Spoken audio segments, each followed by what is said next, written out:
The cut Kindles started receiving several threatening phone calls and text messages. This started when their daughter's phone started sending these phone calls and texts to her friends. She claimed that she didn't send any of these, and she said it seemed like the phone was doing it by itself. The cut Kindles themselves started getting these phone calls explaining that their pets, even family members, were going to be killed. The calls escalated, with the caller claiming that they could see the family in their home and describe what they were doing. The family switched security systems, but they got a call within days of doing so, stating that they already know the security codes. The cut Kindles also switched phone providers, which proved to be futile as they kept getting calls. After police tried tracing the calls, they came back to the cut Kindles phones.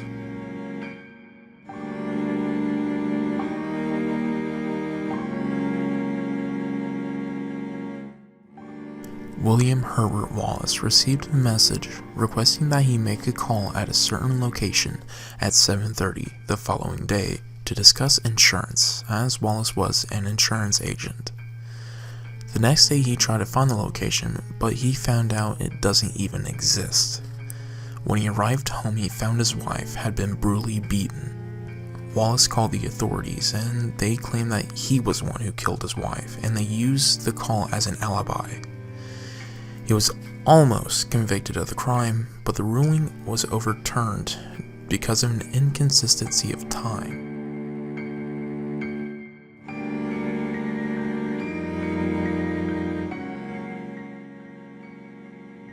Brandon Swanson was driving home after celebrating his last day of school. He lost control of his car and he crashed it. He called his father for help. When his father came out to help him, Brandon was nowhere in sight. His father tried to find Brandon by talking to him on the phone and describing his surroundings. Eventually, Brandon says he sees a light from a nearby town, but he eventually yells, "Oh shit," and hangs up. His father tried calling him back, but there was no answer. In the days that followed, many volunteers tried to find Brandon, but all that was found was his car.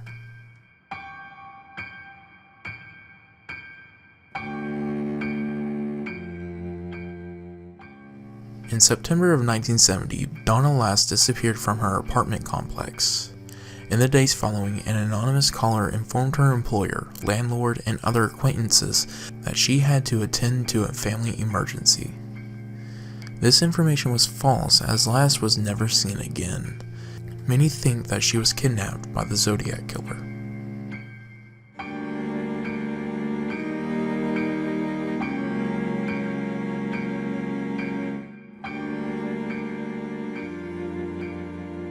On November 22, 1963, a woman called into a California radio station claiming that the president would die within 10 minutes. After 10 minutes passed, she was dismissed as being crazy. However, she re-predicted, saying that JFK would die at 10:30 that morning. At about 10:30, JFK was traveling through Dallas when Lee Harvey Oswald shot and killed Kennedy. The caller was never found.